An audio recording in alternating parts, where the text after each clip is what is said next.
Kitco News special coverage of PDAC is brought to you by Gold Mining, Uranium Energy Corps, and Uranium Royalty Corps. Hey everyone, I'm Jeremy Saffron. Welcome back to Kitco News coverage here at the 2025 PDAC conference in Toronto. There is a lot of excitement in the room, investors looking for their next deal as well as some experts. And of course, we've been hearing a lot about uranium, nuclear energy, the market, the AI power, and everything to it. Of course, today we welcome Scott Melbye. He's the CEO of Uranium Royalty Corp, also the EVP of Uranium Energy Corp. Good to see you, Scott. Jeremy, it's always a pleasure.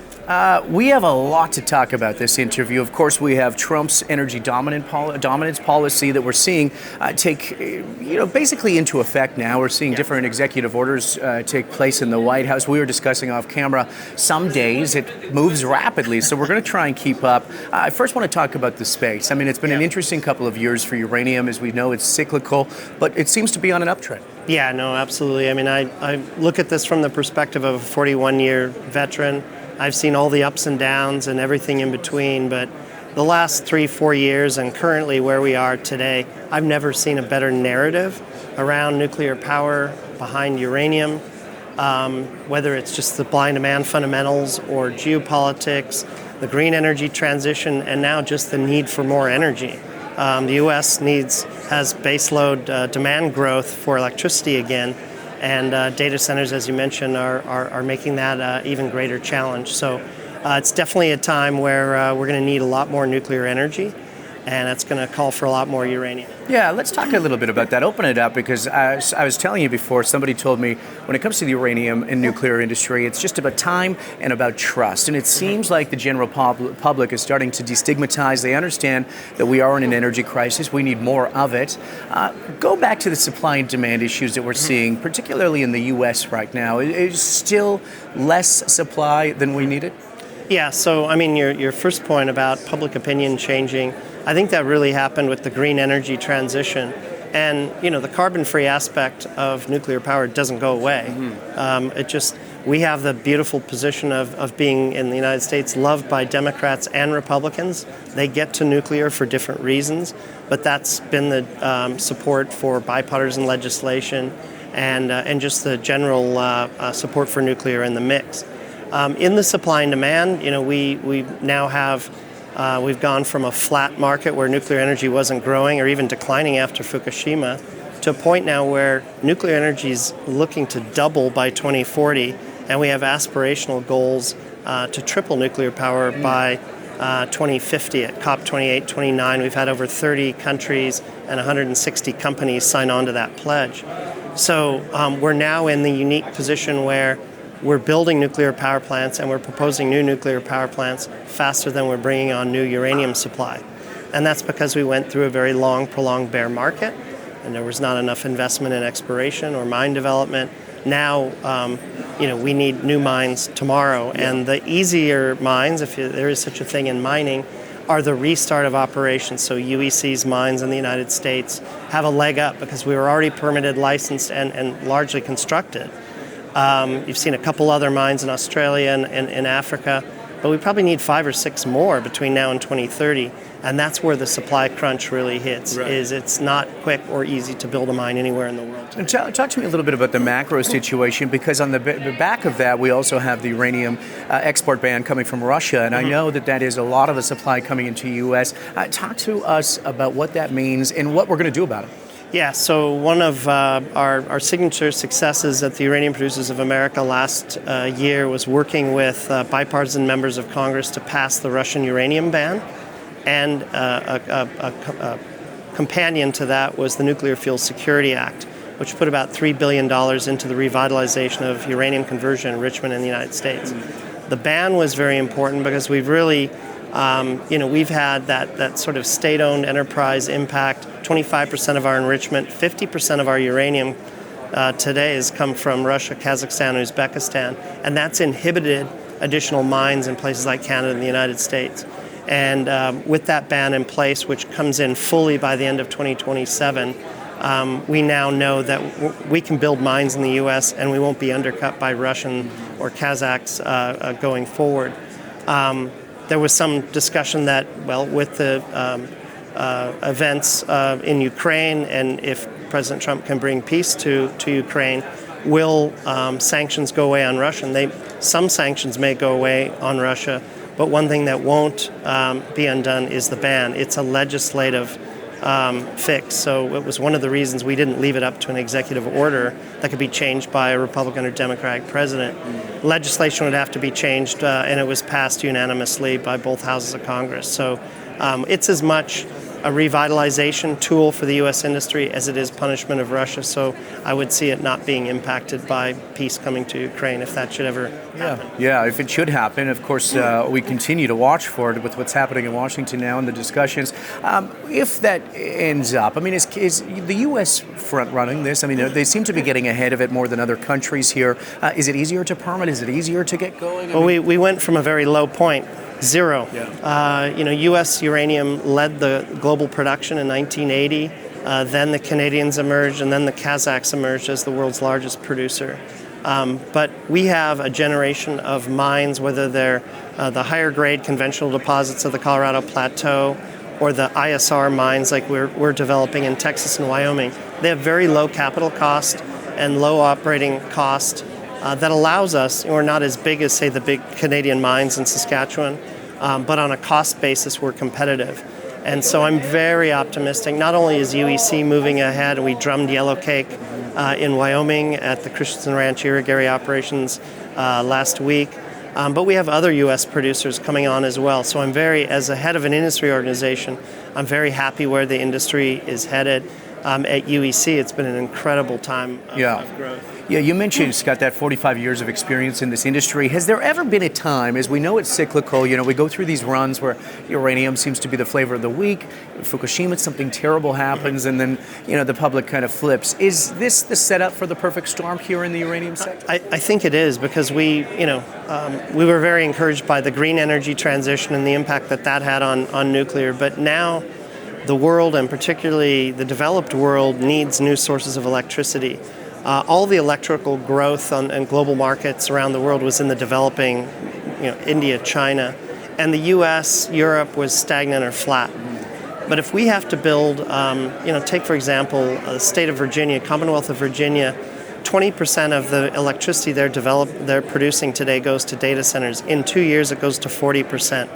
Magnify that around the country and around the developed world. These data centers use 10 times the computing power of the current average Google search.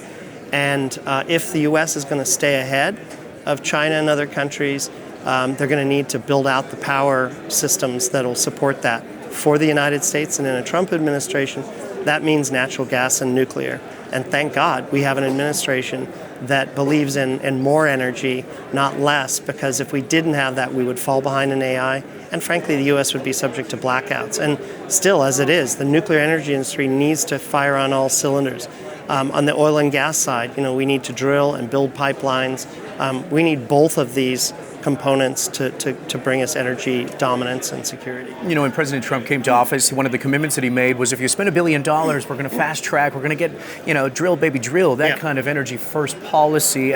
We've seen some remnants of that going forward now. How significant is this policy change for the U.S. in terms of energy, and where do you anticipate it going?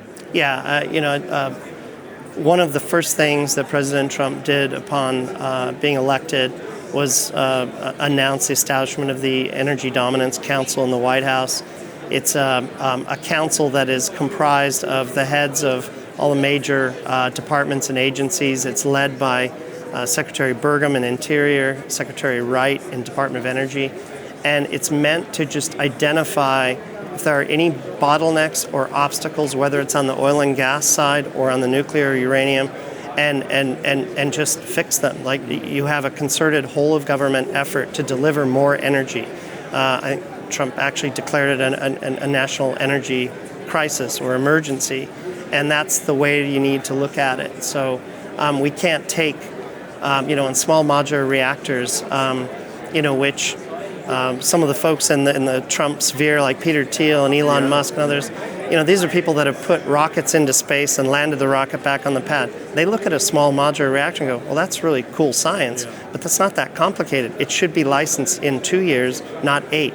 And I think if you have this whole new, and I think having the tech industry, whether it's Amazon, Google, Microsoft, Oracle, needing this energy and bringing these great minds to energy in the United States, we're going to have breakthroughs that we haven't seen in past decades. Yeah, you brought up AI for a moment there, and I want to transition over because we saw the news of DeepSeek. There was a little bit of, some volatility in the market when it came to NVIDIA. AI was over. The AI chains were over. It's over. We don't need enough power. Just more smoke than fire here, or was it just another creative way of buying a tip? I think it was Chinese propaganda, but it sure worked because it sure knocked the share prices back of our largest tech companies. But listen, even if chips become more efficient, we'll just use more of them to generate more AI data. So we see the hyperscalers not changing their view of needing energy, and we're hearing huge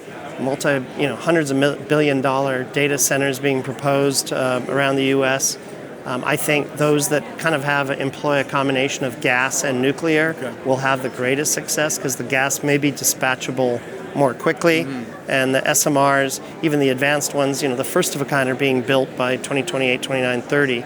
But 2030 on is when we would expect to have greater scale of those starting up and moving forward. The SMR space is fascinating. It seems as though it's just getting started, but is the potential here then having some SMRs close to the data centers, what have you, some reservations, there's a lot of different places and cases where you can put them, and relying less on the large, huge operations? Yeah, so you're seeing that already. For the hyperscalers, the low-hanging fruit is to try to capture nuclear-powered electricity from existing plants. So Amazon with the Talon Energy unit in Pennsylvania, basically going behind the grid to capture that energy before behind the meter before it hits the grid.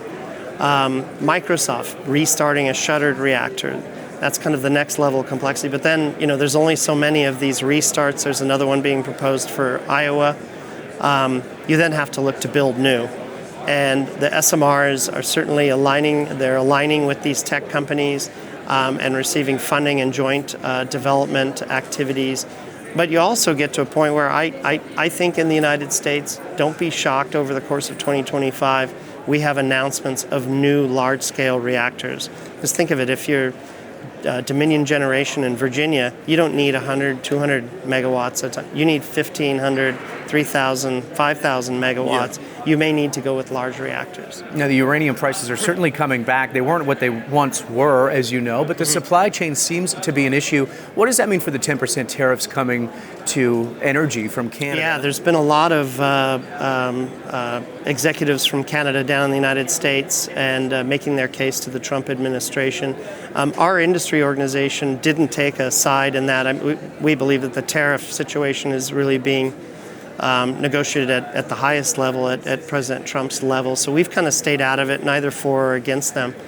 But we're already seeing a premium developed for uranium bought and sold in the United States of about $2 to $3 a pound on a $64 a pound product. So if the tariff goes through, I would expect that prices will be higher in the U.S. market for U.S. pounds that are either mined in the U.S. or already located in the U.S., don't have to cross a border. You talked about that thing from the beginning. We talk about time and trust when it comes to the industry.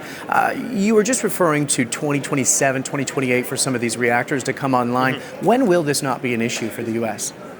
Well, I mean, we haven't been building baseload generation capacity on our electric grid for some time.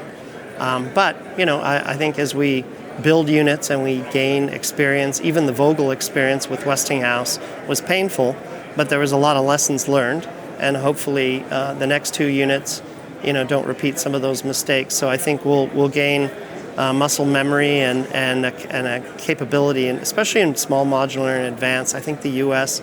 has a real advantage there. Our Navy, our nuclear Navy, has probably over 104 reactors and 84 submarines and aircraft carriers.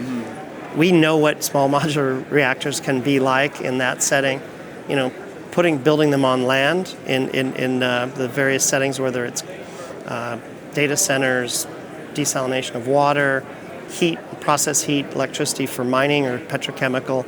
The uses are just too many to talk about. I mean, I think in the next generation, SMRs will revolutionize the way electricity is generated and delivered. And now we just have to deliver on the first-of-a-kind units, and they're getting strong government support in the UK, Canada, the United States. They have to be built on budget, on time, but if they are, look for that sector to grow just exponentially in 2030 on. Okay, so we're not going to be in a position in a few years where we went, oh no, we've registered everything, we've opened it all up, and now we have too much.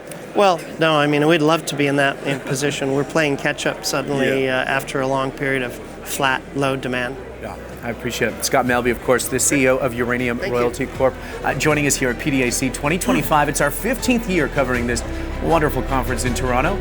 Don't forget to hit our subscribe button and stay tuned. We'll see you next time. Kitco News special coverage of PDAC is brought to you by Gold Mining, Uranium Energy Corp, and Uranium Royalty Corp.